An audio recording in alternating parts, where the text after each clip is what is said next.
მოგესალმებით მეგობრებო, მე მინდა დღეს გაჩვენოთ წყლის დონის სენსორი, რომელიც ესე გამოიყურება და ვაპირებ ის გამოვიყენო ღვინის ჩამოსასხმელი დანადგარში, რომელიც ჩამოასხამს ღვინოს თანაბარი სიზუსტით ბოთლებში და არ დააქცევს და არ მომიწევს მარაში ასე ვთქვათ წუმპაობა.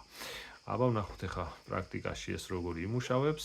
ეხა ეს არის შეერთებული წყლის პომპაზე, რომელიც აი აქ დევს, პომპა დააკაჩავებს რეზერვუარიდან, რომელიც ახლა დაბლა არის და ამ რეზერვუარიდან წამოა ამ ბოთლში. ხოლო ზუსტად სად უნდა გააჩეროს, წყვიტავს უკვე ეს სენსორი, რომელიც შეერთებულია 12 ვოლტზე და ამას რა ქვია რელეზე. რელე კი თავის მხრივ თიშავს უკვე პომპას და წყალიც წყდება. აბა მოდი ახლა ჩავრთოთ და ვნახოთ პრაქტიკაში როგორ მუშაობს. ეხლა სადაც არის სენსორი, აქ უნდა გაჩერდეს ზუსტად წყალი.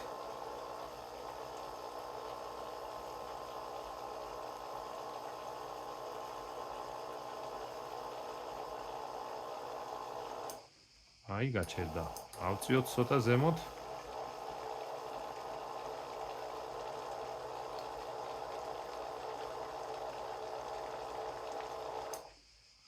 დაინახა გაჩერდა. მოდი ახლა გავავსოთ ბოთლი.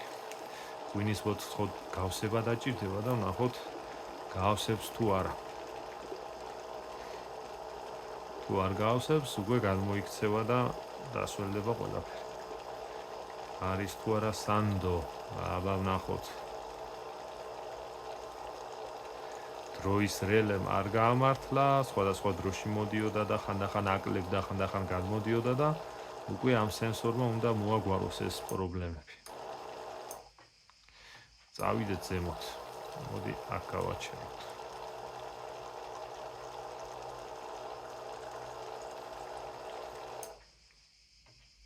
აჩერა. შვენიერი. მუშაობს. ჩააბარა გამოცდა ჩვენმა წყლის სენსორმა და ეს ხო ვიდეო. მოდი ახლა ამით დავამთავრებ ამ ვიდეოს და ვნახოთ საბოლოო სახე როგორი იქნება, როგორი დანადგარია იწყება, ბოთლის ჩასადები როგორი იქნება, გამშვები კნოპკა სად იქნება, მაჩვენებელი ნათურა რომ აივსო, სანამ ივსება სხვა წითელი ნათურა იქნება, გამშვების მომენტში მწვანე ნათურა იქნება, როცა ოპერაცია მორჩება და ვნახოთ საბოლოო სახე როგორი გამოვა. პრინციპი ნაპოვნია, ეს მეთოდი გამართლებულია მუშაობს და თუ რაიმეში თქვენს გამოგადგებათ, შეგიძლიათ ეს წყლის სენსორი მოიძიოთ AliExpress-ზე.